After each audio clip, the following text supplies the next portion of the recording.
Oh, goody. All right, what's going on, everybody? Zombies here again, and today we're back with another Marvel Snap video. So today we have our last new card of the season, War Machine. War Machine is a 4/6 that reads on reveal until the end of next turn. Nothing can stop you from playing cards anywhere. So giving that Jeff-like effect to pretty much all of your cards on the following turn, which seems pretty powerful, especially when it is slapped on a pretty cost-effective body. Kind of funny that War Machine is mirroring Iron Lad in terms of cost and stats. I think Lad has proved that that is a very solid stat line for a card with a strong effect. And this effect is pretty strong, though you definitely want to be using it in kind of the right deck for it, rather than just as a general utility purpose, though it can be decent if you're seeing a lot of lockdown or just really hate those lockdown locations. I do think this card's a little bit overrated. I see a lot of people saying they think it's going to be the best card of the month. I think that card was Hope Summers by a fairly large margin, but it definitely seems decent. One big piece of advice I have, though, at least for the first couple days or week, is I would not be playing this card in lockdown right away. Everyone likes to jam the new card on the new week, and I think if you're playing lockdown cards like Storm or Professor X, while other people are playing War Machine, you're kind of fighting a losing battle because your opponent can get into those lanes and they don't have to take the tempo loss of playing those cards, and it's a pretty big tempo loss. Storm and Professor X have really bad stats on the board, so probably would not play those initially, but I do think that War Machine might find his way into a lockdown archetype once the initial hype has worn off a bit.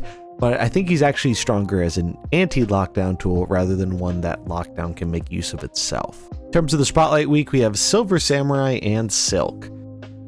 These are both decent enough cards. Silver Samurai is kind of fringe, was seeing play in Hella for a bit. Some discard lists, Black Bolt lists use it, but not the most popular card or impactful card in the world, but certain decks like it. You can kind of say the same for Silk, although I think Silk is a bit better of a card. Definitely a mainstay of the kind of mid-range move archetype, but that one has fallen out of favor a bit, though it was revived a little bit with the release of Hope Summers. But another card where it's not seeing a whole ton of play outside of C5, which a lot of people have been trying, the wake of the Adam Warlock adjustment. So for me personally, this is a tokens week. I don't really care about these variants. If you're missing, I think 2 out of 3 or 3 out of the 3 cards, it's probably not a bad week to open. But if War Machine really is the only thing you're interested in, I would probably recommend going with tokens. That out of the way, let's take a look at our day 1 decks. So starting out, we're going to take a look at the 2 decks I think utilize it the best, and I think both of those are actually Black Knight decks. The first of which is the Annihilus Black Knight deck. Now, this one has gotten way less popular recently. It was really popular for a very short period of time, and then I think the Thanos dominance kind of started to take over as Thanos got more additional support. But I think this deck is still really solid, and War Machine is just pretty good in being able to give that Infinite a little bit of juice if you aren't able to do what you want to do with it normally, which is do the discard and bring it back with either Black Knight or Ghost Rider shenanigans. Something I really like about War Machine in this deck is he's just another solid body you can play towards the end of the game, and he does give this deck an ability to get into closed locations, which doesn't really have too many ways of doing outside of maybe Ghost Rider in a location you can play into but have a hard time sticking around, like Death's Domain. Other than that, the deck really doesn't change all that much. War Machine really is just here to make the Infinite a little bit less awkward, and that's kind of a backup plan for this deck. You still don't really want to be paying that 6 mana, even though it is 20 power, but I'm sure there will be some situations where that's not a bad way to go. And worst case, you could just play War Machine as a decent body, especially in combination with Zabu. You can pair it alongside a Ghost Rider to bring back something big, or a Shang-Chi to try and flip another lane. You also have the Annihilus package in here, so the deck already does have a bit of a B plan, but I do think War Machine is probably a fairly solid addition overall. Now, he does end up taking the spot of Cull Obsidian, and that is a card you might want to get back in this deck. So if you do want to play Cull for an additional large threat, or maybe you want to just play another large threat in general, I think Nico is probably the flex spot where you could fit that in, but I do find Nico to be fairly good in this archetype in general, so I think having that lower curve is a bit more beneficial since it's already kind of top heavy. And then if you prefer a more reactive approach, we have the Sarah version. So this was another one that was popular a while back, and I think is still a fairly good deck, but it just kind of fell by the wayside for a lot of people. I think the biggest issue this deck had was if you didn't happen to draw your combo in the right order, you were playing with a lot of kind of dead or awkward cards. And that is something I think War Machine helps smooth out a bit. Obviously, if you're going for the War Machine into Infinite line, you're not playing Sarah on turn 5, but much like the first version, I think that is more of a backup plan than the main thing you're trying to do. Again, he's really just here as a bit of general utility, giving you that backup plan, helping you with bad locations, and just being a decently statted body to come down towards the end of the game.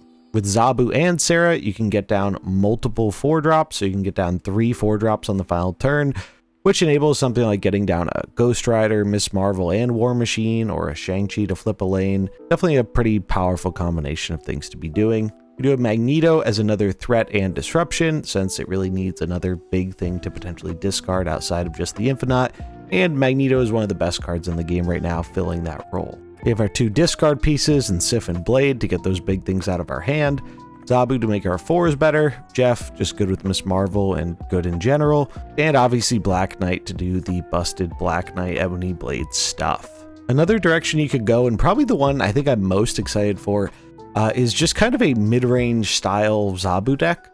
This doesn't use Infinite at all, and I wouldn't be surprised if that actually ends up being one of the better ways to play this card. Again, it's just a pretty decently statted card in general, and it does enable you to play Ebony Maw, and it's kind of cool because not only does it let you play Ebony Maw in the later stages of the game, but it also potentially enables you to play Ebony Maw early and then play War Machine later on to be able to play into the Ebony Maw lane.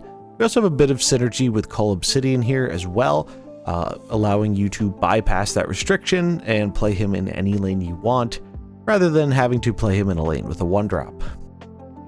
This deck is relying on the Hope Summers ramp stuff, which I think will be very helpful here. That way, if you get War Machine down on turn 5, you can then play a big 6-drop as well as getting down your Ebony Maw, which is nice.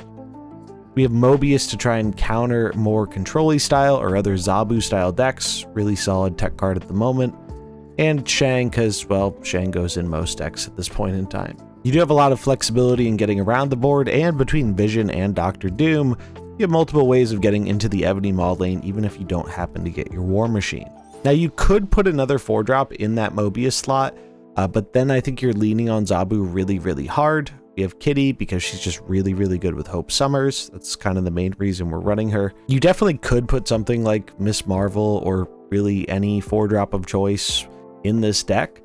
In that Mobius slot, but one thing I like about Mobius, or really any other preferred 3-drop, is the fact that if you don't have Zabu out, you can play Hope on 3, and then play 3-drop and Kitty to get quite a bit of ramp going. So yeah, out of all the decks for War Machine, I think this one has a very high chance of being the best one, just because it's not overly focused on the Infinite stuff. Then we have the obligatory Lockdown version. Not too much to say about this. It's a pretty standard Lockdown deck. The only difference is here we are running Ebony Maw, much like the other deck.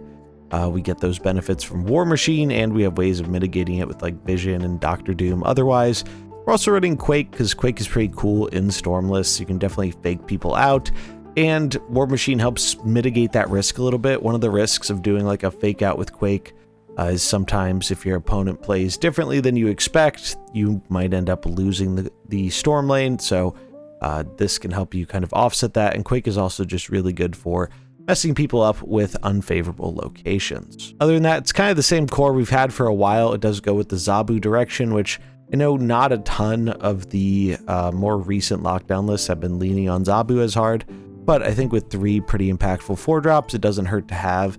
And he's mainly here because I don't think there are too many other really, really good 2-drops. Depending on your preference, you could try something else like Medusa or Star-Lord if you really want to, but I think the added flexibility Zabu provides with your 4-drops and being able to curve out a little differently, definitely worth the inclusion. Though, like I said at the start, I don't think I would recommend playing this, at least on the first day or two, maybe even week. It depends how popular War Machine is.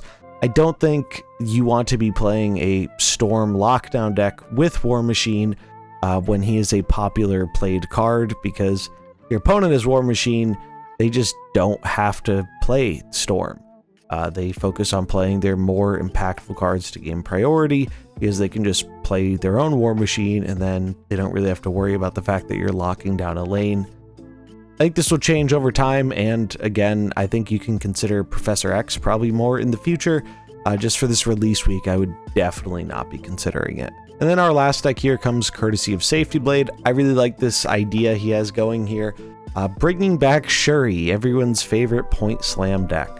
And I think it makes quite a bit of sense. So the idea with this is we obviously can do the War Machine Infinite stuff, but Hope Summers enables some pretty wacky shenanigans here. You can play Hope on 3, you can play War Machine on 4, on turn 5 you can slam the Infinite and then copy it with Taskmaster. You can also get 6 energy on turn 5, float, slam, Infinite She-Hulk, which is always strong. Ebony Maw has always been pretty naturally good in Shuri decks, so just having another way to mitigate that downside is pretty solid. We have Kyera to protect our stuff. If we do end up playing a early She-Hulk or Infinite, we don't have to worry about it dying to Shang-Chi. Vision, kind of good for the same reason, where we can get it down with a Shuri buff, move it around, so keeps the opponent guessing and makes it harder to hit with Shang-Chi. Armor for some more protection. Nightcrawler is definitely the flex spot. I think the idea here is you just want a 1-drop that you can play into Hope Summers easily, and Nightcrawler is one of the easiest ones to do that. That also gives you a little bit of flexibility in terms of where you're moving it. Also good with Cull Obsidian, because we obviously only have 2 1-drops in this deck, but we can play Cull with War Machine as well, so it's a little bit different, but I think that's kind of the main reason we're running Nightcrawler here. I think you could also consider Zero, but unlike previous versions of Shuri, there aren't as many good Zero targets outside of Ebony Maw, so I think the flexibility Nightcrawler provides is probably more worth it, and our 1-drops also have the benefit of being harder to blow up with Armor and Kyera. And you can make the Infinite even bigger. If you go Hope Summers into Shuri, you'll have 6 energy on turn 5, you float, you can slam that Infinite for 40 power and then a 10 power She-Hulk, or you can double up She-Hulk 220, so you have like 2 Infinites.